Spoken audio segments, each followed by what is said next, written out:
मराठी कथा घोड्याचे स्वातंत्र्य। घोडे आधी इतर जनावरांसारखेच जंगलात राहत होते। दुसऱ्या जनावरांसारखी घोड्यांची पण शिकार होत होती। एकदा जंगलातून एक घोडा शेतकऱ्याकडे गेला आणि म्हणाला, शेतकरी दादा, मला मदत कर, जंगलात एक वाघ आला आहे, तो मला मारून टाकेल।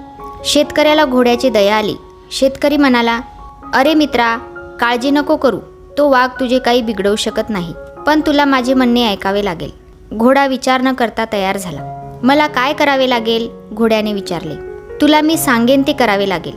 तुला जे पाहिजे ते मी करेन, पण तू वाघापासून मला वाचव। शेतकऱ्याने त्याच्या गळ्यात दोरी टाकली आणि त्याला घरी घेऊन गेला। आता तू सुरक्षित आहेस। मी जेव्हा बाहेर जाईन तेव्हा तुझ्या पाठीवर बसून तुला घेऊन जाणार। मी तुझ्या सोबत राहिलो तर वाघ तुझे काही वाकडे करणार नाही। ठीक आहे, पण मला इथे जेवण मिळेल ना? हो हो, मिळणार ना। मी तुला ताजे गवत आणि फुटाणे खायला देणार। शेतकऱ्याचे बोलणे ऐकून घोडा खुश झाला। आता शेतकऱ्याने त्याच्यावर बसून फिरायला सुरुवात केली। गळ्यात लगाम आणि पाठीवर काठी ठेवायला सुरुवात केली। या नवीन जीवनामुळे घोडा स्वतःला भाग्यवान समजू लागला। परंतु काही दिवसांनी घोड्याला वाटू लागले की मी कुठे येऊन फसलो। मनातल्या मनात त्याने विचार केला की मी इथे सुरक्षित आहे, परंतु स्वतंत्र नाही। मी सुरक्षा मिळवली, परंतु स्वतंत्रता गमावली। हा तर खूपच वाईट व्यवहार झाला, पण आता मी मजबूर आहे। कोणताही विचार न करता शिकारीच्या भीतीने मी हा व्यवहार केला।